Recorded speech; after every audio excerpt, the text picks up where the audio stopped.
കഴിഞ്ഞ ദിവസത്തെ ധനാഭ്യർത്ഥന ചർച്ചയിൽ പ്രതിപക്ഷ നേതാവ് വി.ഡി. സതീശൻ സംസാരിക്കുമ്പോൾ ആരോഗ്യ വകുപ്പിലെ കെടുകാര്യസ്ഥിതിയെ എണ്ണി പറഞ്ഞുകൊണ്ടായിരുന്നു കാര്യങ്ങൾ അവതരിപ്പിച്ചത്. എന്നാൽ ആരോഗ്യ വകുപ്പ് എന്ന് കേട്ടപ്പോൾ തന്നെ മന്ത്രിയായ വീണ ജോർജിന് അത് സഹിക്കാനായില്ല. ഇടക്ക് കയറി വകുപ്പിനെ ന്യായീകരിക്കാൻ ശ്രമിച്ചുവെങ്കിലും സതീശൻ അടിച്ചിരുത്തുകയായിരുന്നു. ആ വീഡിയോ ദൃശ്യത്തിലേക്ക്. പൊതുജന ആരോഗ്യം ഞാൻ ചോദിക്കട്ടെ, എത്ര ആളുകളാണ് സാർ മരിക്കുന്നത്? ഈ കോവിഡ് കഴിഞ്ഞിട്ട് വാക്സിനേഷൻ കൊണ്ടാണോ? നിങ്ങളുടെ സർക്കാരിന് കുഴപ്പമൊന്നുമല്ല ഞാൻ പറയുന്നത്. വാക്സിനേഷൻ കൊണ്ടാണോ ആളുകൾ മരിക്കുന്നത്, അല്ലെങ്കിൽ വേറെ എന്തെങ്കിലും പോസ്റ്റ് കോവിഡ് ഇഫക്റ്റ് കൊണ്ടാണോ മരിക്കുന്നത്? ഒരു കാര്യം, നമ്മളെല്ലാം MLA-മാരാണ്, മരിച്ച വീടുകളിൽ പോകുന്നവരാണ് സാർ. ചെറുപ്പക്കാർ വരെ കുഴഞ്ഞു വീണ് മരിക്കുക, ഒരു ബാക്ക്ഗ്രൗണ്ട് ഇല്ലാത്തവർ. സ്ട്രോക്ക് വരികയാണ് വ്യാപകമായി. കാർഡിയാക് കംപ്ലൈൻസ് ഉണ്ടാവുകയാണ് കേരളത്തിൽ, വ്യാപകമായി ഉണ്ടാവുകയാണ്. നിങ്ങൾ മരണനിരക്ക് കൂടിക്കൊണ്ടിരിക്കുകയാണ് കേരളത്തിൽ, മരണനിരക്ക് കൂടിക്കൊണ്ടിരിക്കുകയാണ്. ഞാനൊരു ജനപ്രതിനിധി എന്നുള്ള നിലയിലാണ് പറയുന്നത്, എൻ്റെ അനുഭവങ്ങളാണ് ഞാൻ പറയുന്നത്, മറ്റുള്ളവരുമായിട്ട് ഷെയർ ചെയ്തിട്ട്. അപകടകരമായ രീതിയിൽ കേരളത്തിൻ്റെ പൊതുജനാരോഗ്യം മാറുന്നുണ്ട്. നിങ്ങളുടെ കയ്യിൽ എന്ത് ഡാറ്റ ഉണ്ട്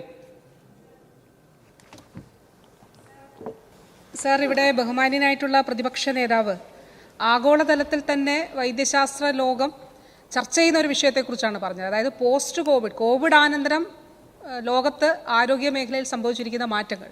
അപ്പോൾ കേരളത്തെ സംബന്ധിച്ചിടത്തോളം ഇത് വളരെ കൃത്യമായി തന്നെ ഇതിൻ്റെ ഒരു ഡേറ്റ എടുത്തുകൊണ്ട്, ഇപ്പോൾ അദ്ദേഹം പറഞ്ഞതിനൊന്നും സയൻറ്റിഫിക് ആയിട്ട് ആഗോളതലത്തിൽ തന്നെ എവിഡൻസ് ഇല്ല. പക്ഷേ നമ്മൾ ഇക്കാര്യം ചർച്ച ചെയ്തിട്ട് ഇതിന് ശേഷം കോവിഡ് വന്നവർക്ക് കാർഡിയാക് അറസ്റ്റ് ഉൾപ്പെടെ വരുന്നുണ്ടോ എന്നുള്ളത് സംബന്ധിച്ച് നമുക്ക് കൃത്യമായിട്ടുള്ള ഡേറ്റയുണ്ട്. ഇത് സംബന്ധിച്ച് ഉള്ള കൃത്യമായ അവലോകനവും സ്റ്റേറ്റ് ഹെൽത്ത് എന്ന നിലയിൽ തന്നെ നമ്മൾ നടത്തുന്നുണ്ട്. അതുകൊണ്ട് ആശങ്ക ജനിപ്പിക്കുന്ന നിലയിലുള്ള ഒരു മരണനിരക്ക് കൂടുകയാണ് എന്നുള്ള അദ്ദേഹത്തിൻ്റെ ഒരു സ്റ്റേറ്റ്മെന്റിന് ശാസ്ത്രീയമായിട്ടുള്ള ഒരു അടിത്തറയും ഇല്ല എന്നുള്ളത് ഈ സഭയിൽ പറയാനായിട്ട് ആഗ്രഹിക്കുകയാണ്. ഞാൻ അങ്ങ് എഴുന്നേറ്റപ്പോൾ തന്നെ പറയുമെന്നറിയാം, ശാസ്ത്രീയമായ അടിത്തറയില്ലാതെ സംസാരിക്കുന്നത്. ഞാൻ ശാസ്ത്രീയമായ അടിത്തറയുണ്ടെന്ന് പറഞ്ഞില്ല.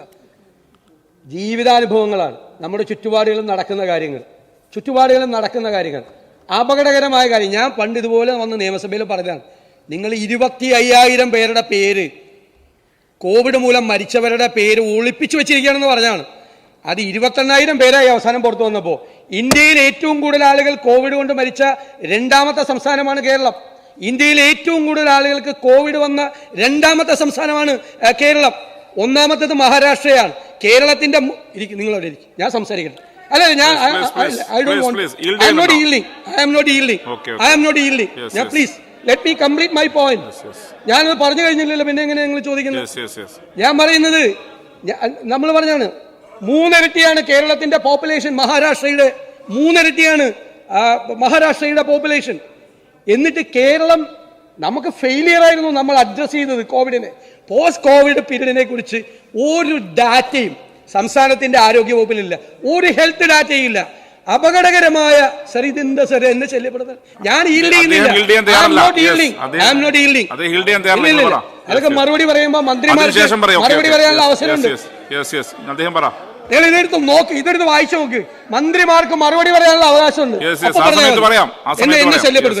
എന്നെ ശല്യപ്പെടുത്തല്ലേ? മുഖ്യമന്ത്രിയുടെ മറുപടി ഉണ്ട്, മന്ത്രിക്ക് വേണമെങ്കിൽ.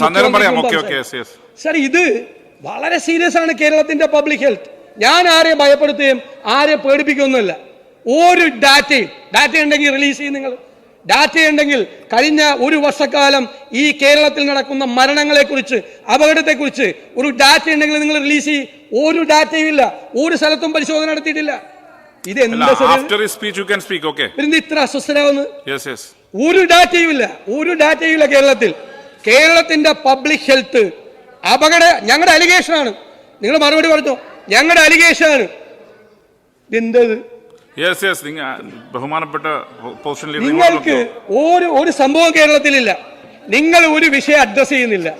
നിങ്ങൾക്ക് ആകെ ചെയ്യുന്നത് എന്താ? ആരോഗ്യരംഗത്ത് ഒരു സംഭവം നടക്കുമ്പോൾ ഒരു കമ്മിറ്റി ഉണ്ടാക്കി റിപ്പോർട്ട് ചോദിക്കും. നിങ്ങൾ ഇതുവരെ കിട്ടിയ റിപ്പോർട്ട് എല്ലാം കൂടി വെച്ചിട്ടൊരു വലിയ 3-4 വോളിയുള്ള ബുക്ക് പബ്ലിഷ് ചെയ്യണം. ഒരു നടപടി എടുക്കില്ല.